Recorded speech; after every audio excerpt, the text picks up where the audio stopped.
Hey Gators, it's Dr. Jensen. Welcome to Fall 2021, and you find yourself here in CCJ3701, Research Methods in Criminology.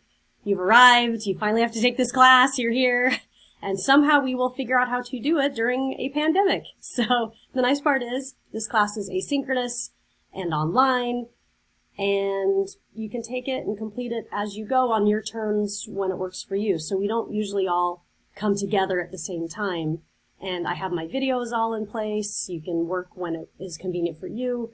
So if that's any comfort to trying to finish a degree during a pandemic, hopefully that helps you. So some of you have had other classes with me. Hello again. This class is pretty different than any other class you've taken from me, and I'll explain why later. I want to say a special shout out to those of you graduating in December. I have a lot of seniors in this class. People that have saved it for last because they know it's 4 credits, they know it's a challenging class, and they kind of have put it off until now. So welcome to those of you getting closer to that bachelor's degree diploma. I'm excited for you. Some of you are probably within a semester or two of graduating, and that's exciting too. So my goal is to try to get you through that finish line, right? Let's get started with some preparation for class. So again, welcome. We are entering the world of big data, research and statistics. You'll find that pretty much every organization out there uses data to make decisions. And the more you know how to manage that, the better off you are. It's just kind of the way things are going. Have you heard of evidence-based decision making? Yeah, that's the kind of stuff we're talking about. So rather than gut or speculation, assumptions, armchair thinking, we're going into the data and we're saying, does the data support that? Is there good science behind that decision? Do we have evidence to say, yes, this works? Is it effective? That's kind of the way of the world. Well, no matter what business you're in or what area you end up working in, you're going to find that. So welcome again, and I'll tell you a little bit about me. And you've noticed maybe by now that there is no textbook for this class. Yay, we saved some money. I'll also explain class goals, what you'll learn, expectations of you, what you should expect from me. Others involved in the class, not as many, but we are using software programs across the university, and so you may be involved with help desk technicians and stuff like that as you kind of navigate those systems and get support if for any reason those systems are not available. That can happen, and I keep pretty on top of when systems are down and stuff. Also how to be successful. So let's jump in. I'm going to try to talk a little bit quicker so that I can make this video easier to digest in kind of one sitting.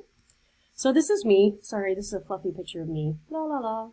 I did my PhD at the University of Oklahoma in 2011, so it's my 10-year anniversary of finishing my doctorate. Yay!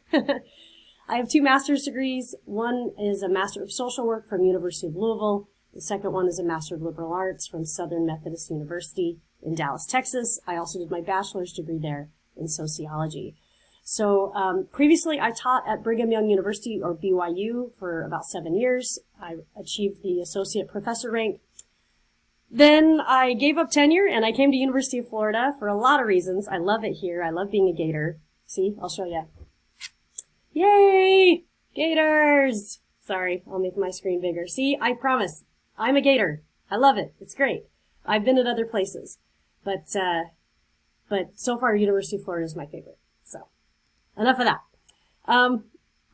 I will get more into that story later, but essentially I was recently promoted to senior lecturer. I took a lecturer position here and I just got promoted this summer, so I'm excited. I guess that means I'm doing my job right, or at least right enough to stay. I want to assure you that the class you're taking with me right now is my highest rated course, Social Statistics and Research Methods. So I take this class very seriously. I try to throw every help and video at you that I possibly can so that you have the most fighting chances in the world to do well. This class also gets most of my attention and most of my office hours. So just know that you are priority for me. I am like you. I recently completed a 100% online master's degree, and that was my social work degree from Louisville. So I've been on the other side of the keyboard. I know what it's like to be in a different time zone and working full time while doing a degree and balancing family and professional schedules and travel and unexpected illness and all kinds of stuff while you're trying to finish classes. So just know I've been there before, and I understand when some of those things happen, and we'll do our best to try to navigate that. By the way, I've had colleagues say this, and maybe I'll just take a moment to share this with you. When the pandemic first happened, I had already been teaching online for many years, and my colleagues said something like, "Oh, well, you're an online professor, so this is business as usual for you with all of us doing Zoom and being remote and working like this." And I said, it is, but it isn't. And you probably heard some of the same comments as a student, like, "Oh, you're an online student, so working remotely is like easy for you, right?" To be honest, the pandemic changed all of our lives. And, suddenly, not only were we doing our online learning as we were used to doing it, but we had to navigate a lot of uncertainty, a lot of changed schedules. Some of us have dependent children that are suddenly out of school. Some of us have relatives that got COVID and they need some caregiving and some support. It was anything but business as usual. So we had a lot of disruption to our lives. I had students who lost family members, students who lost jobs, students who were moving, students who got COVID and got very, very sick and couldn't work easily from home. Students that said, my whole family's under quarantine and I don't really have a convenient place to set up my laptop and work because my home is now my office, is now my place of worship, is now my school for my kids, and it's very crazy in here. Or I have roommates or friends or other people all sharing the same space. This is hard. So I told people it's business as usual, but it isn't. We still have to be very flexible, very patient with each other, and just know that I am keeping that in mind, especially this semester as we're still navigating this pandemic. So again, just use high communication. We'll figure it out. Where I've worked, practiced, and partnered. I'm not going to spend a lot of time on this slide, but I've done a little bit of everything. I've actually worked as a clinician in a probation office with kids on juvenile probation. I've worked as a clinician in drug court and done treatment for addiction recovery. I have worked in health and welfare as a researcher, researching data for child abuse and foster care. Juvenile justice, shelters. I've visited, I want to say about 15 different prisons and jails. They all smell the same. There's like a jail smell. I don't know how to describe it. Sheriff's offices, metropolitan law enforcement, police academies and posts. So as far as kind of the criminal justice side, I've done a little bit of everything. If you have questions about career stuff or any of those areas, let me know and we can talk about that during office hours. But this gives you a little bit more background as to where I come from. Okay, no textbook. This is hands-on learning. So the material for this class is mostly self-generated or free and open source. So it made it so we don't really need to do a textbook. You may or may not find it useful to purchase some things that might help you for class. So that's why I also didn't want to do a textbook, because you may have some other out-of-pocket costs that you have to factor in. So materials for learning are mostly articles and best practices, and again, self-authored materials. It's taught in an applied manner as if you're in a job. So I tell people, treat this class like it's a workshop or training for a job you're trying to do. And if you go into it with that mentality, you'll probably be more successful. So treat it like you're getting training, because it's more like that than a college class. It's like you're learning software and you're learning how to run functions. And you're in software and you're doing things and you're turning it in. So it's very applied. It's a doing class, not just kind of passively watching things and answering questions. You're actually manipulating data, creating variables, building scales, pulling stuff apart, shoving stuff together. Very involved. We don't have discussion boards, but we will have regular group communication times. Last semester, we found it useful to do kind of some lunchtime brown bag brainstorming sessions. And so we would find kind of a lunch hour during the week. And myself and a TA, we'd kind of sit there in a Zoom session and we'd answer questions about people's papers or labs or just kind of things. They said, I'm struggling with this. Is this something that maybe other people are struggling with? So we can do stuff like that if you find it useful. One other thing I'm going to suggest to make class more useful. We all have one of these, right? So one thing you'll find is those are my kids, is to actually keep your cell phone handy when you do this class. And the way you want to use your cell phone is essentially you'll have the class and the statistical software pulled up on your computer. And then often you'll use a device like a cell phone or a tablet to listen to the videos that are going to prompt you through the steps. So you kind of have me narrating what you need to do side by side with the software and the screen that you're doing it. Another solution is like dual monitors, okay? But some people don't have dual monitors, or they're in a shared work environment, or they have roommates and stuff. So this is the low-tech, easy way to keep Jensen in your back pocket. So I will have videos that will narrate you through the software and the steps you need to do for your labs. So some people like to kind of stick me in a coffee cup and listen to me while they navigate. And then they can always pause the video, fast forward, back up, and kind of, if they need to see a step again, they can. But that way you're not trying to manage multiple windows on one tiny screen and you get frustrated. So I tell people, use a tablet or a smartphone and put the video instruction on that and then set it next to your laptop or computer. If you have dual monitors, great, that's even better. But this is a really good strategy. So keep this nearby and kind of use this more for video function, okay? Getting back to the class. Class goals. My number one goal is to teach you about research methods and help you be better at statistics. Get you comfortable using SPSS. Practice the basics of social research, especially as they pertain to studying crime. So in this class, you're going to learn how we know what we know and some of the ways that we discover that. We're going to bring all your skills together into a paper or a research report. So this paper ends up being between 20 and 25 pages long. Some are a little bit longer. Some might be a titch shorter, but not much. So that's kind of your target. You have this major paper at the end of this class, which is some of why it's a 4-credit class, where you're writing about a 20-page paper. And for a lot of people, that is the longest paper they have ever written in college. And it's intimidating. And you're like, really? Day one, you told me we're writing like a 25-page paper? Really? Yes, I'm telling you on day one, you're going to write that paper. So I will take a moment and show that paper to you. All right, here's the paper. You ready to see it? This one's about 24 pages. Boom, boom, boom, boom, boom, boom, boom, boom, boom, and done. That's the paper.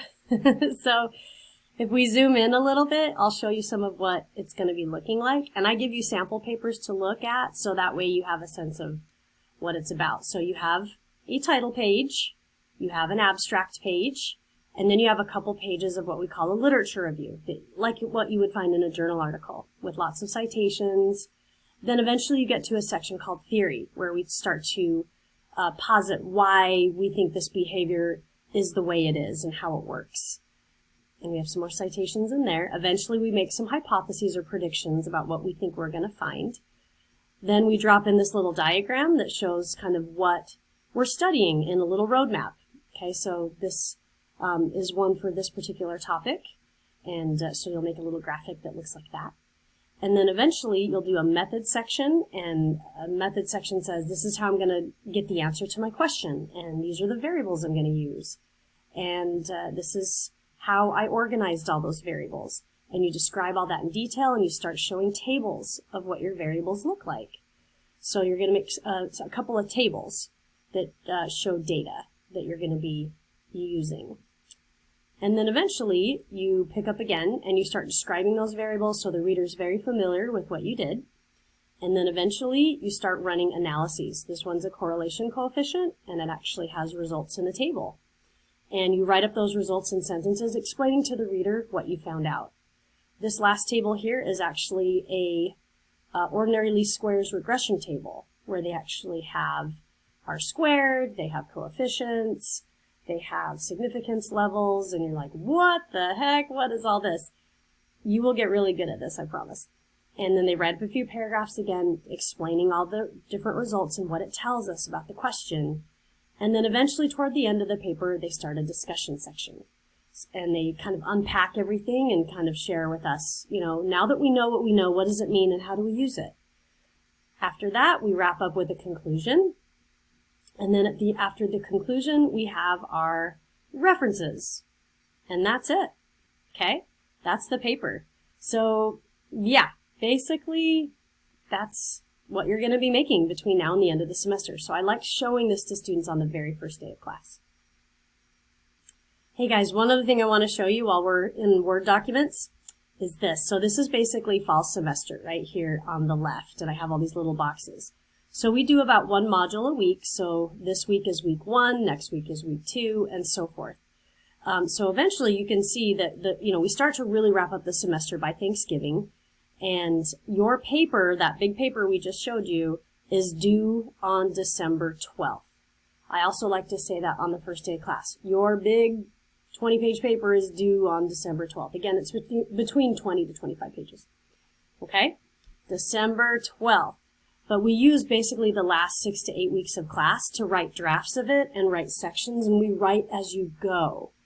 So by the time we get to the first week of December, you're just editing all the final stuff together. You've already written everything, and you're done.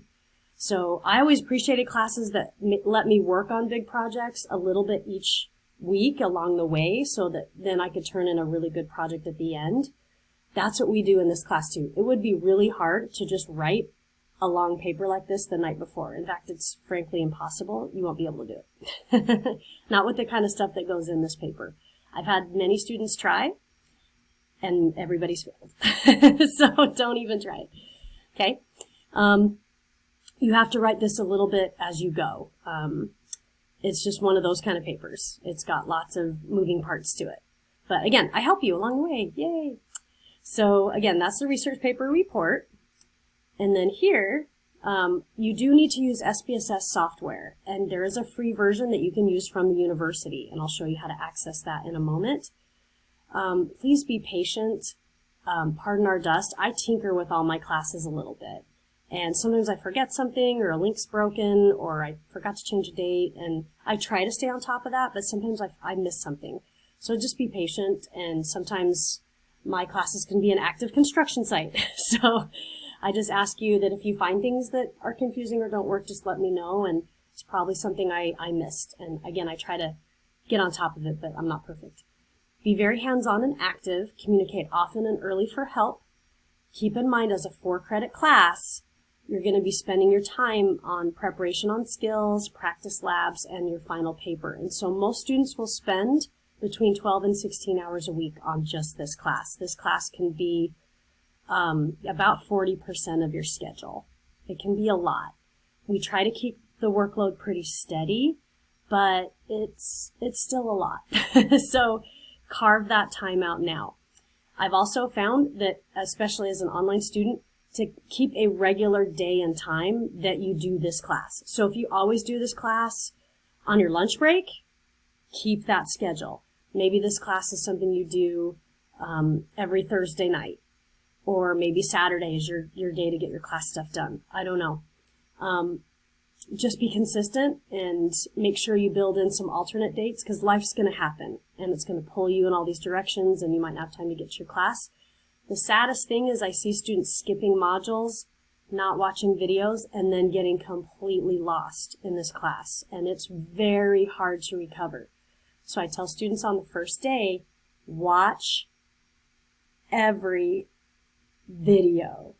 I'll say it one more time. Watch every video. The students that watch every video, those are the students that get A's. Every semester without fail. It's because basically watching the videos is going to class and getting your lecture, getting your support, your instruction, and being able to jump in and start a lab. If you skip those, it's basically like ditching class. And it's really hard when this class builds on itself sequentially over time. You can't skip stuff because you'll be lost.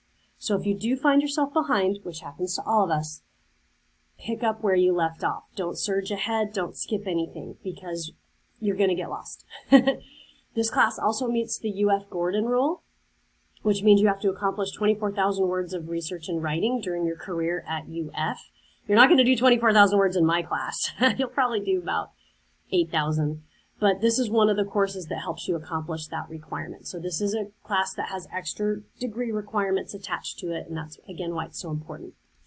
Okay, what you should expect from me. I try to respond to email responses usually between 24 to 48 hours. I have about 150 students this semester, so as you can imagine, I can get a lot of email. but I at least try to let people know I got their email so they know they were heard. I'm working on it. I might not be able to get back to you right away, but I should be in touch soon. I often have graduate teaching assistants and tutors available, but unfortunately this semester I don't.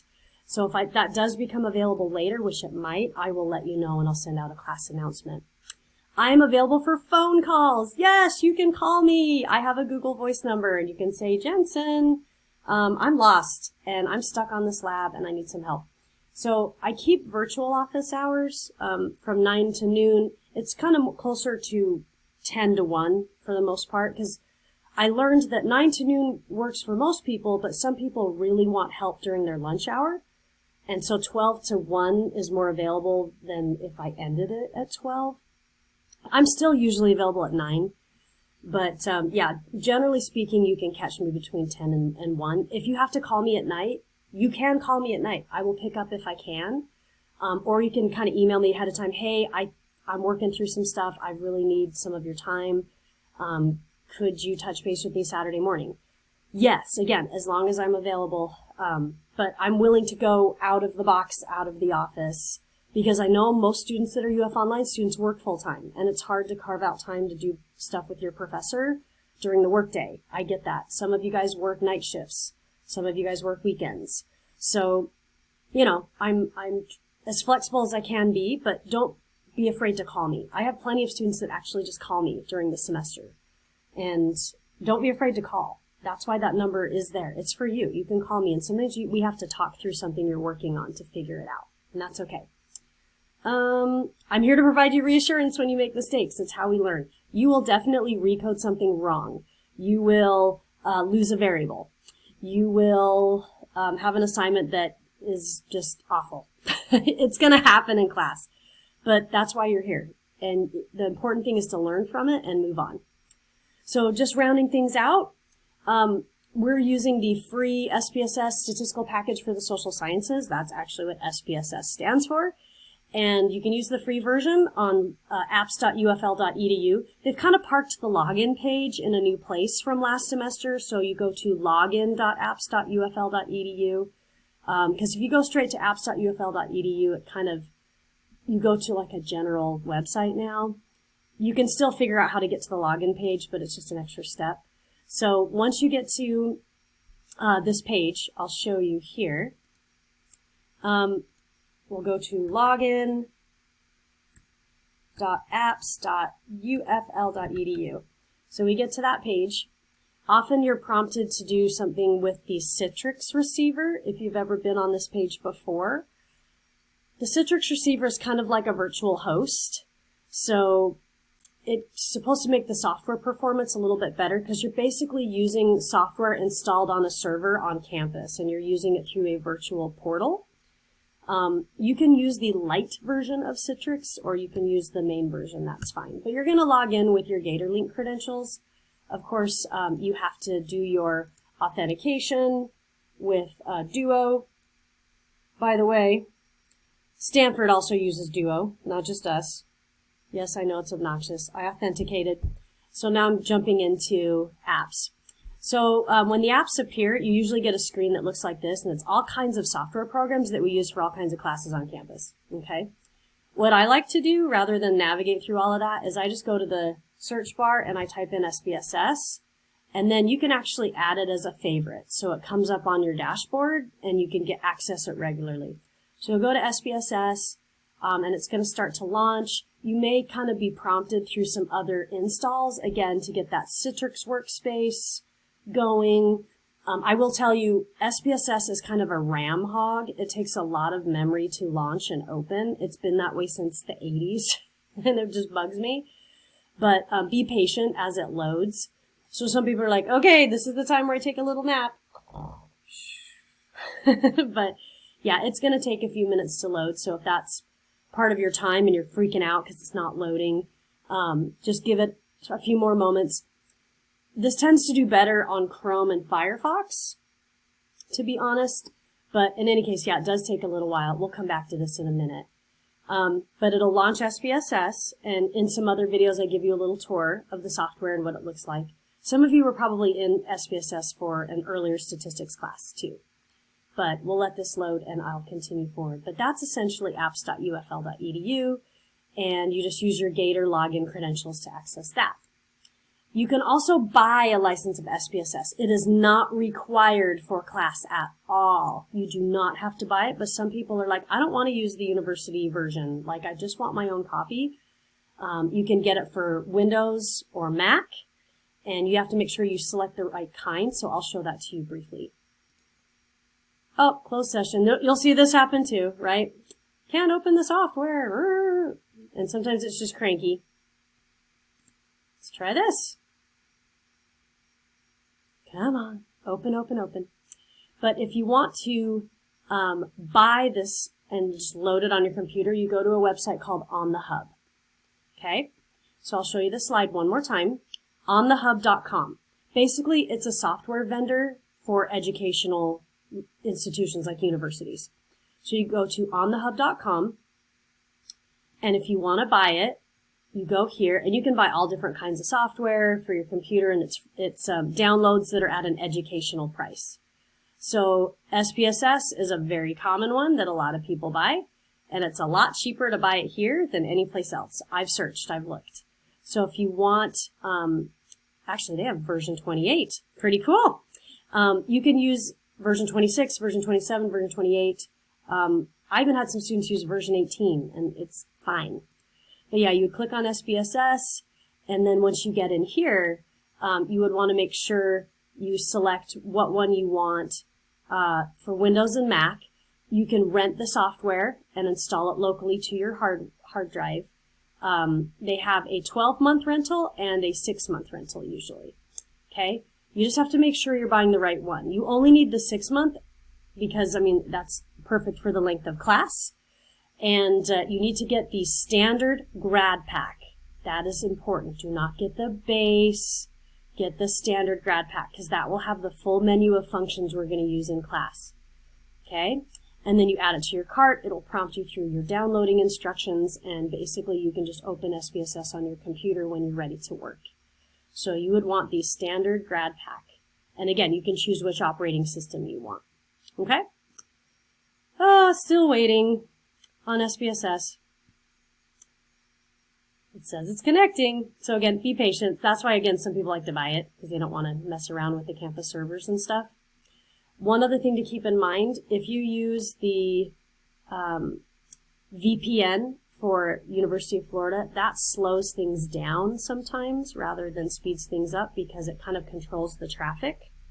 It may or may not be as compatible with that. But anyway, obviously we're having fun with the software.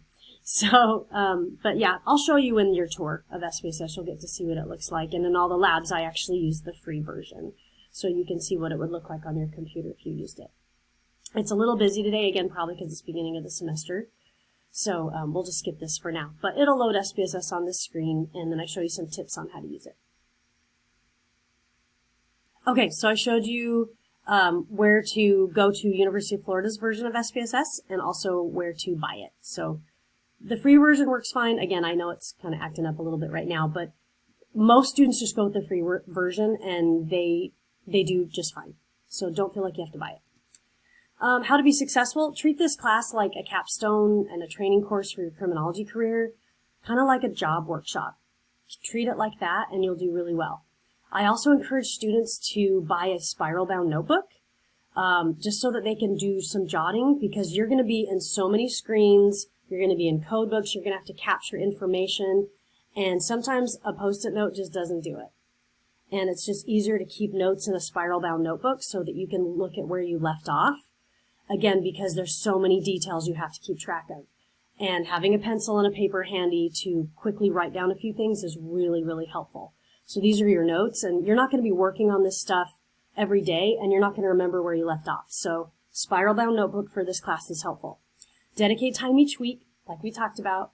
Install or obtain your software early. Go in there and make sure you can launch the software. And again, if you were having problems like I was having, where you're just sitting like this, you may need to refresh your browser. You may need to close it. You may need to try a different browser. You may need to go back and do some installations and stuff like that. So use the first week of class to make sure you're getting this to work the way you want. I know what the error is in mine, but I'm not going to work through that right now. But you're going to want to make sure that you have it all set the way that you want, and that you got it to open properly. So use good file storage habits and naming conventions. You're going to be in so many different files in this class. You will want to make sure you name things so you can remember which file to open.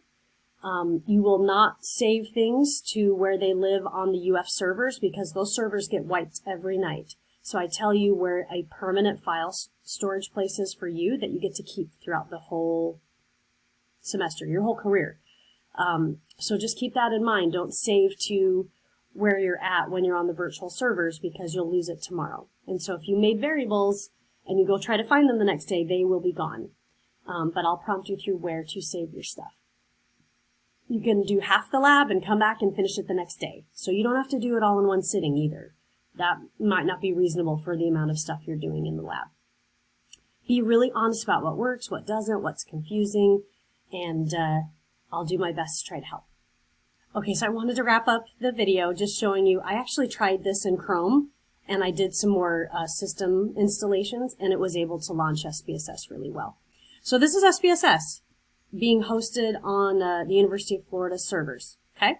This window is kind of a prompt window to try to get you to open up data sets. You can always close the first window. So essentially, you can see there is apps.ufl.edu behind us, and you can basically shrink and grow the software window for you. I tell people you can change the visibility of SPSS and kind of make it larger, smaller, and make it work within your own screen better. So try not to work in teeny tiny SPSS. That's just a recipe for frustration. But yeah, this is the software. This is what it looks like. So I didn't want to leave you high and dry thinking, where's the software she was going to open? This is it. So again, I can tell I probably have to play with a few settings in Firefox, but it's working perfectly fine in Chrome. Sometimes they change stuff the week before classes, and we are figuring that out. So again, just be patient with us. But this is what you'll open when you open up the statistical software. Again, this works just fine. You don't have to do anything fancy or buy anything. So other than that, hopefully this presentation was useful to you to get you ready for class this week. And the next video you're going to watch is a course overview and a deeper run through the syllabus so that you can start plotting out your tasks for the week and knowing where to find things. So we will see you in the next video. Again, reach out, call me if you have questions. I promise I answer. You can even text me, by the way. Yes, you can text your professor. I don't care. Just use good manners. I don't want to be texted after, a really late time of night or super early in the morning, just like anybody else. So as long as you use your texting and phone call manners of reasonable hours to be reaching out to your professor, I'll try to pick up and respond as quickly as I can. All right? We'll see you in the next video.